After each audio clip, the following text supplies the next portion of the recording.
ಪ್ರಯಾಣಿಕರ ಸುಲಿಗೆಯನ್ನ ಮಾಡ್ತಾ ಇದೆ ದುರ್ಗಾಂಬ ಬಸ್. ದುರ್ಗಾಂಬ ಬಸ್ಸಿನಲ್ಲಿ ಪ್ರಯಾಣಿಸುವವರೇ ಈ ಸುದ್ದಿಯನ್ನ ಗಮನಿಸಬೇಕು.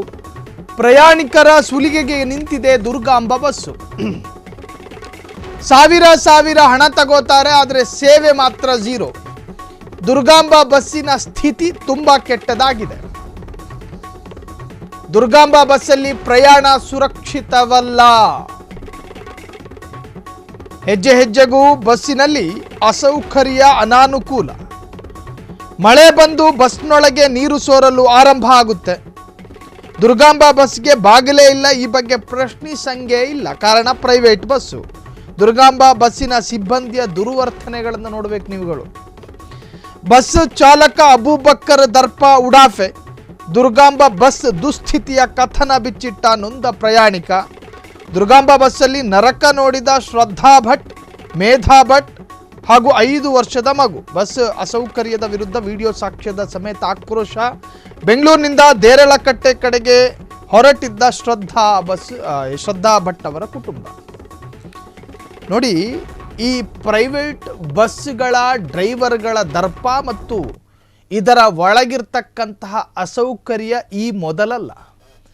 ನಾವು ಕೂಡ ತಿಂಗಳಿಗೊಮ್ಮೆ ಈ ತರಹ ಮಂಗಳೂರು ಪ್ರಯಾಣ ಮಾಡುವಂತಹ ಸಂದರ್ಭದಲ್ಲೂ ಸಾಕಷ್ಟು ಬಾರಿ ಗಮನಿಸಿದ್ದೀವಿ.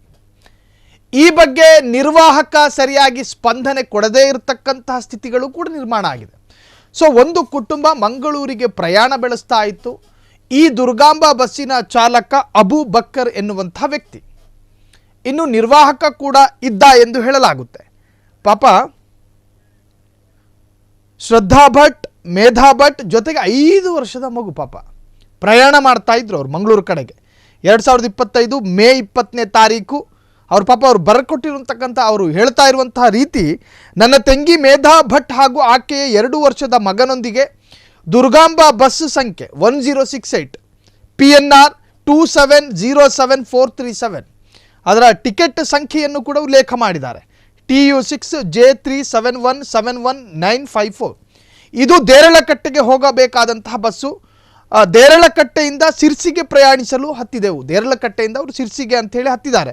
ನಾವು 2 ದುಃಖಕರ ಮತ್ತು ಅಸುರಕ್ಷಿತವಾದಂತಹ ಸ್ಥಿತಿಗತಿಗಳನ್ನು ಗಮನಿಸಿದ್ದೀವಿ ಅಂತ ಹೇಳಿದ್ದಾರೆ.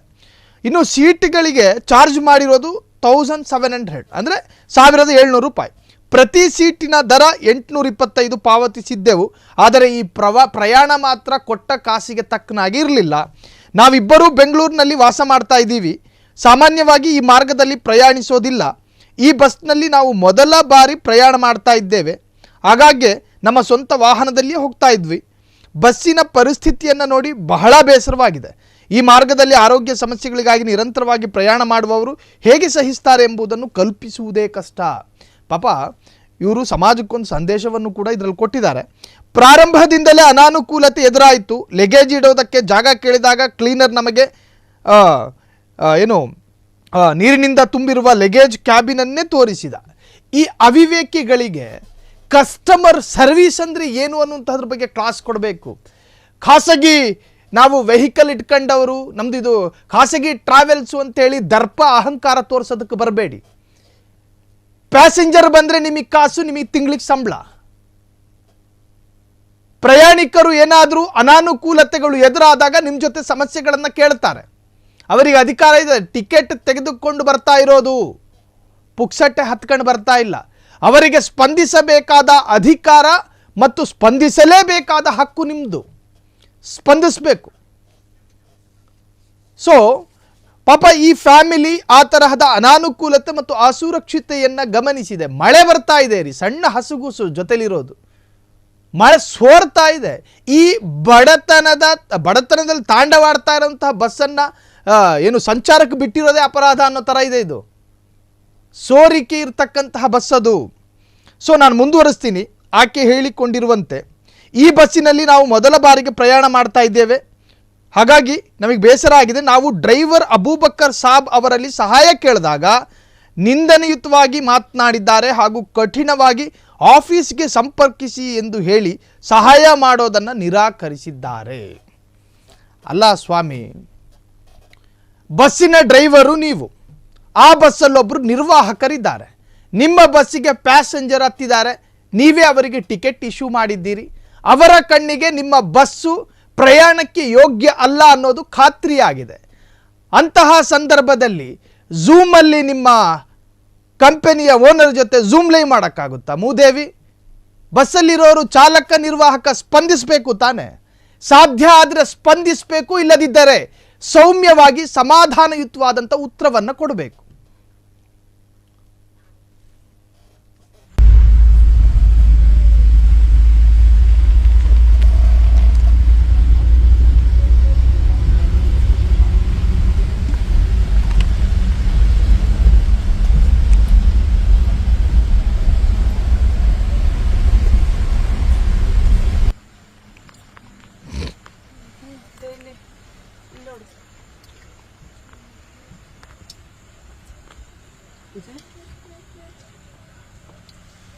Papu?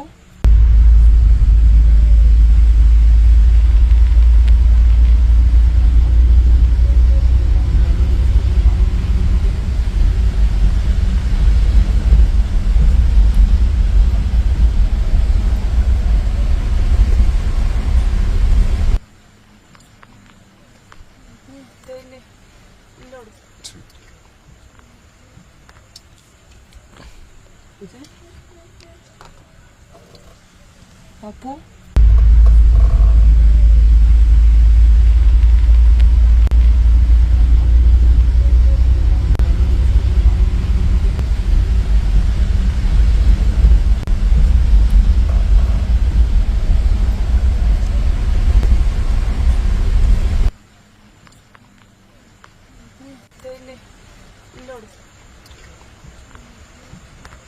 ಸರ್ ಪಾಪ ನಿಮ್ಮ ನಂತರ ಹೇಳ್ತಾರೆ, ನೀವು ಸೌರ್ಯ ನೀವು ಉಲ್ಟಾ ಬಟ್ಟ ಮಾತಾಡೋದಲ್ಲ.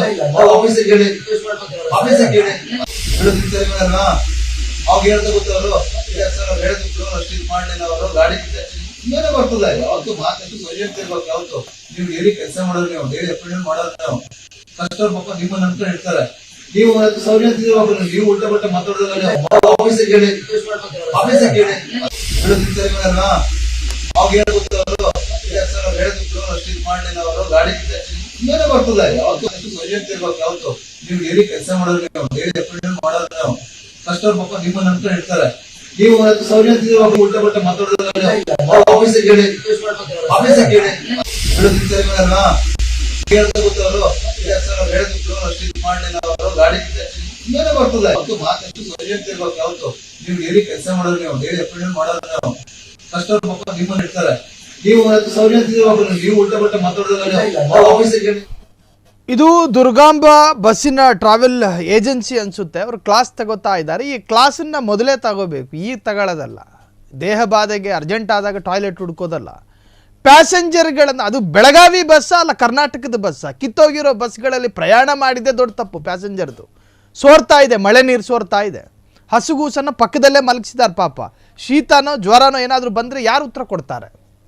ಸೊ ಈ ತರಹದ ಸ್ಥಿತಿಯಲ್ಲಿರ್ತಕ್ಕಂತಹ ಬಸ್ಸು ಅದರ ಪರಿಸ್ಥಿತಿಯನ್ನು ಕೂಡ ಸರಿ ಮಾಡಬೇಕು. ಜೊತೆಗೆ ಅದರಲ್ಲಿ ಟ್ರಾವೆಲ್ ಮಾಡುವಂತಹ ಪ್ಯಾಸೆಂಜರ್ಗಳ ಸುರಕ್ಷತೆಯ ಜವಾಬ್ದಾರಿ ಅದಕ್ಕೆ ಸಂಬಂಧಪಟ್ಟಂತಹ ವ್ಯಕ್ತಿಗಳದ್ದೇ ಆಗಿರುತ್ತೆ. ನನಗೇನು ಗೊತ್ತು ಅಂತ ಹೇಳಿ ಕೈ ಎತ್ತಿದ್ರೆ ನಾಳೆ ದಿನ ಸ್ಟೇಷನ್ಗೆ ಪೊಲೀಸರು ಕರೆದುಬಿಟ್ಟು ನಿಮ್ಮ ಮುಖದ ಮುಂದೆ ಕೈ ಎತ್ತೋ ಸಾಧ್ಯತೆಗಳು ಇರ್ತಾವೆ. ಜಾಗೃತೆ.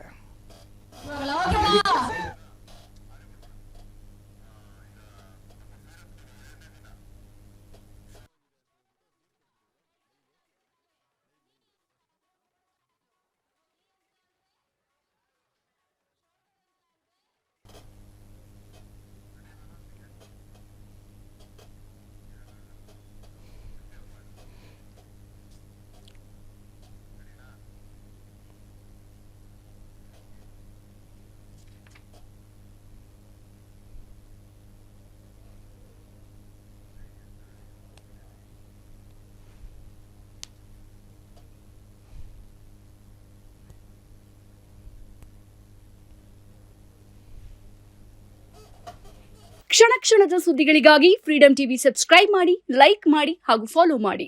ಹೊಸ ಸುದ್ದಿಗಳ ನೋಟಿಫಿಕೇಶನ್ಗಾಗಿ ಬೆಲ್ ಐಕಾನ್ ಮೇಲೆ ಕ್ಲಿಕ್ ಮಾಡಿ.